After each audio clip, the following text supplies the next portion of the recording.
Was D.B. Cooper a brilliant criminal who pulled off the perfect escape? Or just another man lost to the sky? Over 800 suspects. Dozens of theories. No answers. Questions remains, why did he pay for his drinks during a hijacking? And why did no one ever see him again? We may never know. But maybe that's exactly what he wanted. Was Dan Cooper an ex-paratrooper? Or just incredibly lucky? Did he get away or die trying? He didn't just escape the law, he escaped history itself. On November 24, 1971, a man boarded a plane with a briefcase, a tie pin, and a plan no one saw coming. Hours later, he vanished, mid-air, in a storm, wearing a business suit and carrying $200,000 in stolen cash. This is all that was ever found. $5,800 in 20s, the only proof he ever existed. The D.B. Cooper mystery, America's greatest unsolved heist. He was the only person in U.S. history to hijack a plane and disappear. A well-dressed man in his mid-40s approaches the Northwest Orient counter. He's wearing a black suit, white shirt, black tie, and a mother-of-pearl tie pin. He carries a briefcase and a paper bag. At 2:50 p.m., a man identifying himself as Dan Cooper purchased a one-way ticket to Seattle for $20. To fellow passengers, he appeared unremarkable, a typical businessman traveling for the holiday. Interview with Tina Mucklow, flight attendant, archival. He was very polite, very calm. He ordered a bourbon and soda and lit a cigarette. Nothing about him stood out as unusual until Cooper hands flight attendant Tina Mucklow a note. She initially dismisses it, thinking it's a passenger complaint or phone number. Cooper leans. Fursiurala Hooper, actor. Miss, you'd better look at that note. I have a bomb. At 3:07 p.m., 17 minutes after takeoff, Dan Cooper became a hijacker. Interview with Dr. James Kajar, aviation security expert. In 1971, hijackings weren't uncommon. The FAA recorded 31 hijackings that year alone. But Cooper's approach was different, methodical, almost businesslike. Mucklow reads the note, her face going pale. Cooper opens his briefcase slightly, revealing red cylinders, wires, and a battery. I could see what appeared to be dynamite. 8 sticks, I think, with wires and a battery. Cooper's demands were specific. $200,000 in $20 bills, approximately $1.4 million in today's currency, and 4 parachutes. He was courteous throughout, even ordering another drink while they circled Seattle. Interview with Ralph Himmelsbach, former FBI agent, archival. He was a gentleman bandit. Passengers later said they had no idea anything was wrong. He wasn't threatening or violent. He even paid for his drinks. The plane lands at Seattle-Tacoma International Airport.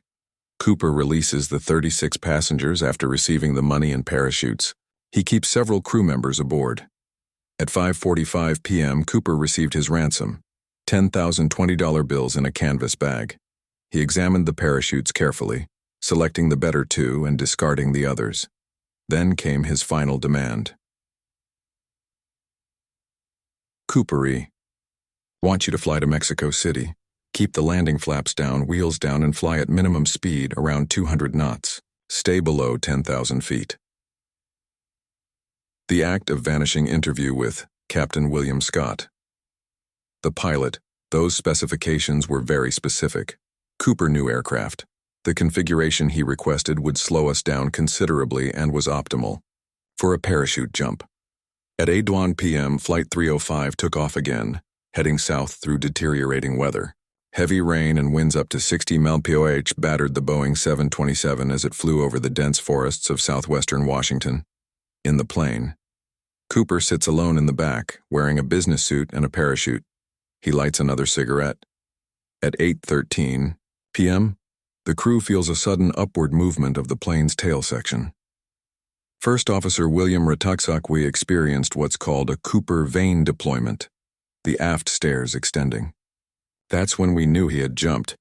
Dan Cooper had vanished into the stormy night, jumping from a Boeing 727 at 10,000 feet in a business suit, carrying $200,000 in cash. He was never seen again, Operation Norjack, FBI case file. 164. Interview with Larry Carr, former FBI agent. The Cooper case became one of the longest-running investigations in FBI history. We interviewed hundreds of suspects, followed thousands of leads, and spent countless hours analyzing every piece of evidence.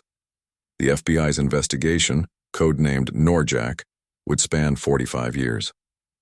Agents scoured the jump zone, a rugged 28 by 36 mile area of dense forest between Seattle and Portland. Interview with Eric Ulis, Cooper researcher. The terrain Cooper jumped into was unforgiving. Old-growth forest, steep ravines, and in a queue. November near freezing temperatures. Most experts believed he couldn't have survived. Search teams with helicopters and ground crews comb through dense forest. Rain falls steadily. Despite extensive searches, no trace of Cooper was found. No body, no parachute, no ransom money, until 1980. Interview with Brian Ingram. Money finder, I was just digging in the sand, looking for stuff, and I found these old $20 bills all bundled up. They were pretty deteriorated. 8-year-old Brian Ingram discovered $5,800 in 20s along the Columbia River. Serial numbers confirmed they were part of Cooper's ransom money. It remains the only verified physical evidence ever recovered. Interview with Jeffrey Gray, author Skyjack. Over the years, the FBI investigated over 800 suspects. Some were serious candidates, others were just people who wanted to be D.B. Cooper. Suspects ranged from Richard Floyd McCoy, who pulled off a similar heist months later, to Sheridan Peterson, a Boeing engineer with paratrooper experience who confessed on his deathbed. Interview with Robert Rackstraw Investigation, Detective Eric Ulis. Rackstraw was a Special Forces paratrooper with a criminal history. DNA analysis was inconclusive, but circumstantial evidence was compelling. Others theorized Cooper was Kenneth Christensen, a Northwest Orient employee, or Skip Porteous, whose physical description closely matched witness accounts. Interview with Amy Lewis, online investigator. There's a whole community online still chasing this. New clues come up every month, some promising, most dead ends, but someone might crack this yet. D.B. Cooper became more than a criminal. He became an American folk hero, the polite gentleman bandit who outsmarted the system and disappeared without hurting anyone. Interview with Darren Schaefer, Cooper conference organizer. The thing about Cooper is that he represents something. Freedom, maybe. The little guy getting one over on the system. That's why people are still fascinated. Interview with Tina Mucklow, flight attendant, recent. People ask me if I hope they catch him. Honestly, part of me hopes they never do. Some mysteries are better left unsolved. In 2016, the FBI officially suspended active investigation of the Cooper case, stating they would only reopen it if significant physical evidence emerged. Interview with Larry Carr, former FBI agent. We may never know who D.B. Cooper really was, but in a way, that's perfect. He achieved the impossible. He became a mystery that captured America's imagination. 53 years later, D.B. Cooper remains the only unsolved case of air piracy in American history.